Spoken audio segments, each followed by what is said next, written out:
we are extremely fortunate to have on today's panel Stan Townsend, who is a producer from Weskan, Kansas. Now, Weskan is about 5 miles from Colorado, I would tell my colleague. All right. And 5 miles away from being represented by you, sir. But at any rate, and about 15 miles away from... We're just fortunate. Right. Weskan's about 15 miles away from Mount Sunflower, which is our state's highest point of elevation. I'm sure all of us are aware of Mount Sunflower and the wonderful skiing that we have there. The trick is not to climb Mount Sunflower, the trick is to find it. I did that on the second time around to show my staff Mount Sunflower, and I think Stan would get a kick out of this, and we went too far. I didn't think we did, but we did.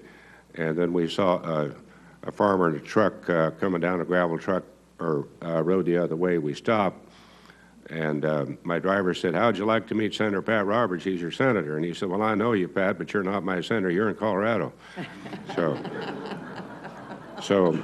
I appreciate Stan for coming all this way and taking time away from his operation, because he's very busy, and his family, to provide us with an in-the-field account of the effects of high energy cost on our producers. He is a 6th-generation farmer with corn, wheat, livestock, and pinto beans in their operation.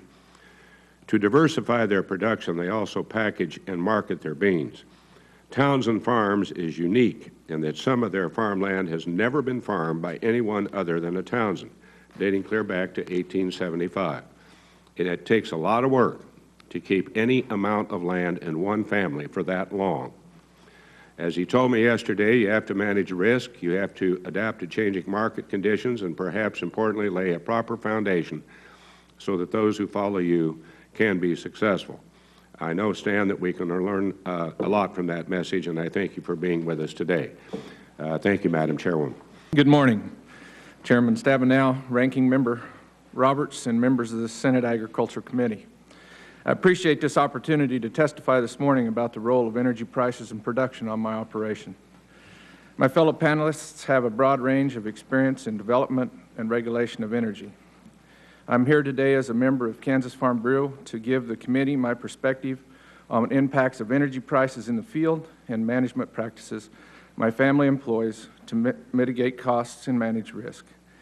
Kansas Farm Bureau represents nearly 40,000 farm and ranch families across our diverse state who live, raise their families, and earn a living in these challenging economic times. My name is Stan Townsend. I have the privilege to have married my sweetheart of 31 years and have 2 grown and married daughters and 4 grandsons from 4 years to 11 months. We are a 6th-generation farm. Some of our operation consists of ground that has never been operated by anyone but a Townsend. Some dating back to a patent from the U.S. government that was prior to a deed to be given. Currently, the 7th and 8th generations of our family are helping on the farm and growing up with it as we raise corn, wheat, and pinto beans, and we have a small feedlot that consists of a 999 head capacity. It seems that today many businesses face increasing margins due to a large part in increasing fuel costs and inflation. Farming has not been spared this scenario. Investors view land as a potential safe haven, resulting in land values that have increased 50% from just a short time ago. In 1988, maybe not a fair year to compare, but this is when I started on my own. A new tractor was $41,000. That tractor today is $281,000. Chemicals we used then were $7 an acre. Today they're $30. NH3 fertilizer costs have doubled since prepay in December of 2010. Although natural gas prices haven't. It's decoupled, and it's a concern of the inflationary things going on there. Inconsistent input costs, even when coupled with high demand and high prices for our commodities, require us to strategically plan for the future through diversification and solid marketing. That strategy is especially true when it comes to petroleum-based products. Bulk diesel today costs nearly 14 times what it did in 1988. That reality has a significant impact on our operation, which relies heavily on trucking to transport our products. Those freight costs have doubled in the last year, specifically related to increased fuel costs. There are segments of our society that seek to disparage the development of the ethanol industry and point to the price of corn as a result of the development and then as a sole reason for increases costs at the grocery store. In reality, as a livestock producer, I understand the impact of increased corn prices. That's part of the reason we produce the corn we do. It allows us to feed our livestock without entering into the market to purchase feed. Ethanol has provided the industry with the unique opportunity to incorporate the use of high-quality DDGs into our feed cycle. Using the product is one of the many ways we can mitigate our costs and remain profitable. In fact, estimates show that up to 60% of the original corn inputs can be returned as DDGs. We also frequently fail to realize the benefits of ethanol at the gas pump. Without its inclusion in our fuel mix, each of us would face gas prices 40 to 60 cents higher at the pump. One of our non-traditional attempts to diversify our operation is packaging and marketing our own pinto beans. This effort provides our operation with a direct connection between the farm and the grocery store consumer. It also offers a unique perspective on the true culprits in increasing cost on the food supply.